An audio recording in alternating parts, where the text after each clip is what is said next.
За сайн байна уу? Өнөөдөр топик чиглэлийн нэг тавтах өдөр байна. Гэхдээ яг өнөөдөр ч биш л дээ.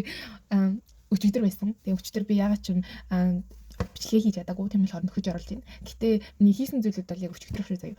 За би өчигдөр болохоор юу хийсэн бэ гэвэл би номын сан явсан. Тэгээ номын санд очиод нөгөө нэг чэйжилс үгээсэн шүү дээ. Тэгээ тэр чэйжилс үгээ бас өөрөөсөө хөрх шалгалт аваад тэгээ бүр өмнө нь тэг 2 3 сарын өмнө чэйжилс үгээ гэсэн жоохон эргэж санаж манад тиймэрхүү хийж агаад 10 сарын топогт ирсэн тэгээ сигийн юу Facebook дээр гарсан байхгүй. Тэгээд тэрийг ер нь л хийж үзсэн. Тэгэхээр ингээд зэгийг ингээд хуулж биччихээд тэгээд өөрийнхөө хэмжээнд чадах хэмжээгээр хэрвээ би ингээд энэ шалгалтанд орсон бол тэгээд яаж хийх вэ гэж бодоод ер нь л өөр ингээд эхлээд хийж үзсэн. Тэгээд дараа нь яг хариултыг харж байгаа тулгаад энэ чинь инким биш гэж ер нь л ойлгосон.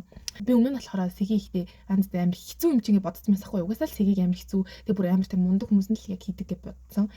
Гэхдээ ингээ яг өчигдөр ингээ хийнгүүт эн чинь бас тэ ингээ тактик байд юм биш гэж ер нь бол бодсон. Тэгээ тийм болохоор өдөр болгон ер нь л ингээ хийгээд тэг автаадах юм бол энэ зүйл чинь нэг хэцүү зүйл бол ингээ биш байхаа болчих юм биш тэ гэж бодсон. Тийм болохоор одоо ядаж тэ 11 сар тап өгөхдөө нэм хоосон сэгийг нэг хоосон цаас өгмөргүй шүү дээ. Тийм болохоор өдөр болгон ер нь би нэг юм жижигхэн эсэ ч юм уу тэ 51 52 ингээ бас хийж явах хэрэгтэй байна да гэж бодсон.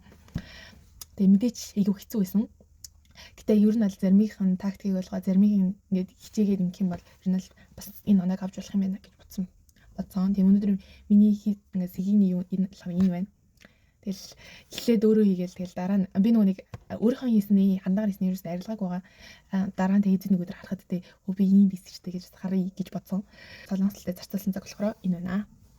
Энэ намайг тэ бас тэгээ топик гох гэж зовж байгааг харж байгаа та бүхэнд маш их баярлалаа. Бурхан мөрөдөл дүр гэж байхгүй шүү дээ. Тийм болохоор яваас амар хичээж ил байгаа.